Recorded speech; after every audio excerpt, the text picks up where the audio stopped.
اب میں چاہوں گا کہ شفقت محمود ہمارے جو ایجوکیشن منسٹر ہیں وہ آپ سے بات کریں. یہ میری گورنمنٹ کے اوپر سب سے بڑا بوجھ پڑا ہوا ہے. ایک تو کہ اس ملک کا جو غریب لیبر طبقہ دہاڑی دار جو ان کے اوپر گزر رہی ہے، اور ابھی جو ڈاکٹر ظفر نے بات کی کہ یہ جتنی بیماریاں اس وقت پاکستان میں جو جانیں لیتی ہیں، مثلا یہ گندے پانی پینے کی بیماری سے بچوں کو، یا بیچاری جو خواتین جو پریگننسی پہ مرتی ہیں، اور یا یہ جو ٹی بی کی بات کی، اور یہ پولیو، یہ سارا غریب طبقے کے اوپر بوجھ پڑتا ہے. اور جتنی ہم غربت بڑھتی جائے گی، اور یہ لاک ڈاؤن کا مسئلہ یہ ہے کہ اس سے پاکستان میں غربت بڑھتی جا رہی ہے، اور ساری دنیا میں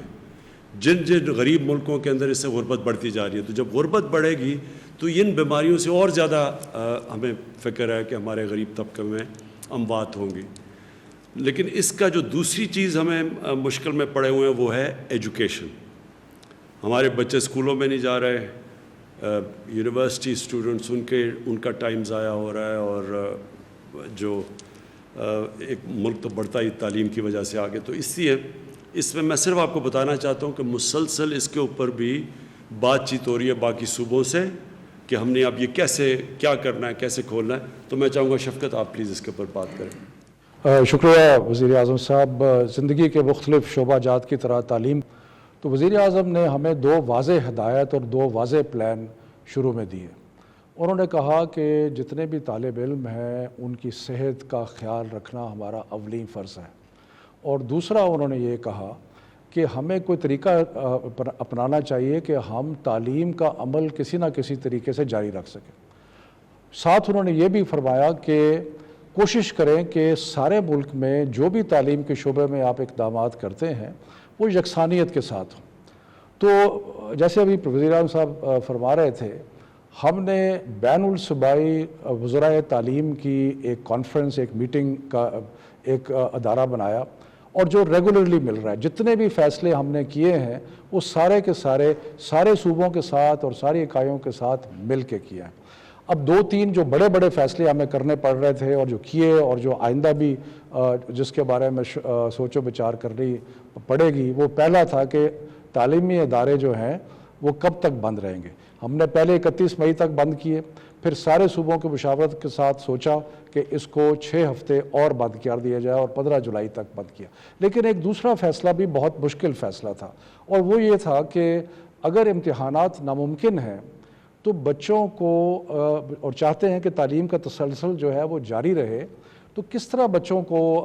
اگلی کلاسز تک بھیجا جائے. تو اس میں ہم نے پاکستان میں جو 29 بورڈز ہیں ان کے ساتھ مشاورت کرنے کے بعد، اور بین الصوبائی وزراء کی کانفرنس میں کل ہم نے ایک فارمولہ دیا جو آپ نے اخبارات میں اور باقی پڑھا ہوگا. مختصر بات یہ ہے کہ 9ویں 10ویں 11ویں 12ویں کے جتنے بھی طلباء ہیں ان کو مختلف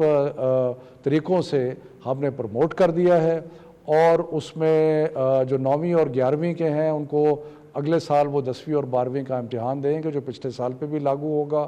جو 10ویں اور 12ویں کے امتحانات ہیں وہ کیونکہ ممکن نہیں ہے، اس لیے 9ویں اور 11ویں کا رزلٹ جو ہے اس کی بنیاد پہ پروموشن ہوگی. لیکن ساتھ ساتھ ہم 3% اس میں نمبر ایڈ کریں گے، کیونکہ سٹیٹسٹکلی ہم نے دیکھا ہے کہ 12ویں کا اور 10ویں کا جو امتحان ہے اس میں لوگ اپنے نمبر جو ہیں ان کو بڑھاتے ہیں. تو اس طریقے سے ہم نے ایک اسپیشل امتحان ہم سوچ رہے ہیں کہ سپٹمبر اور نومبر کے درمیان میں کریں، کہ جس میں جو لوگ اس کیٹیگری میں نہیں آتے وہ اس میں امتحان دے سکیں. تو اس لیے اور اس کا بڑا اچھا ایک ریئیکشن آیا، اور اس کی ایک وجہ یہ بھی ہے کہ سارے فیصلے جو ہے ہم نے مشاورت سے کیے ہیں اور سارے بورڈ جو ہیں ان کے ساتھ کیے. دوسرا، پرائم منسٹر صاحب آپ کی ہدایت تھی کہ تعلیم کا سلسلہ جو ہے وہ جاری رہے. تو تعلیم کا سلسلہ جاری رکھنے کے لیے ایک تو ہم نے ٹیلی اسکول شروع کیا، جو کہ ہم نے یہ بیماری آنے کے 15 دنوں کے اندر وہ اسکول جو ہے اس کا اجرا کر دیا، جو 10 گھنٹے روز طلباء کو تعلیم دے رہے ہیں. دوسرا، ہم نے ابھی ایک کام شروع کرنے والے ہیں جس میں ہم ریڈیو کے ذریعے بھی تعلیم کا جو ہے وہ معاملہ بچوں تک، تعلیم کے جو سبق ہیں، اسباق ہیں، ان کو ہم پہنچائیں گے. اور تیسرا یونیورسٹیز لیول پہ شروع میں ہمیں کچھ پرابلمز آئے کیونکہ ہمارے جو اساتذہ تھے ان کی بھی ٹریننگ نہیں تھی، کہیں ہمیں انٹرنیٹ کی کنیکٹیوٹی کا بھی پرابلم آیا، لیکن ہم آہستہ ان سارے مراحل کو طے کرتے یونیورسٹی لیول پہ آن لائن یعنی کہ کمپیوٹرز کے ذریعے اور اس طریقے سے تعلیم کا سلسلہ جو ہے وہ جاری رکھے ہوئے ہیں، اور اس نظام میں روز بہتری آئی جا رہی ہے کیونکہ آہستہ لوگ جو ہیں وہ بہتر ہوتے جا رہے ہیں اس کام میں، اور انشاءاللہ تعالی ابھی ہم جو کنیکٹیوٹی ہے اس کو ان سارے علاقوں میں جہاں پہ ابھی صحیح طرح وائی فائی یا کمپیوٹر کی یہ جو کنیکٹیوٹی نہیں ہے، وہاں پہ ہم ایک جامع منصوبہ بنایا ہے جہاں پہ ہم مزید کنیکٹیوٹی کو پھیلائیں گے تاکہ بچے جو گھر پہ موجود ہیں ان کو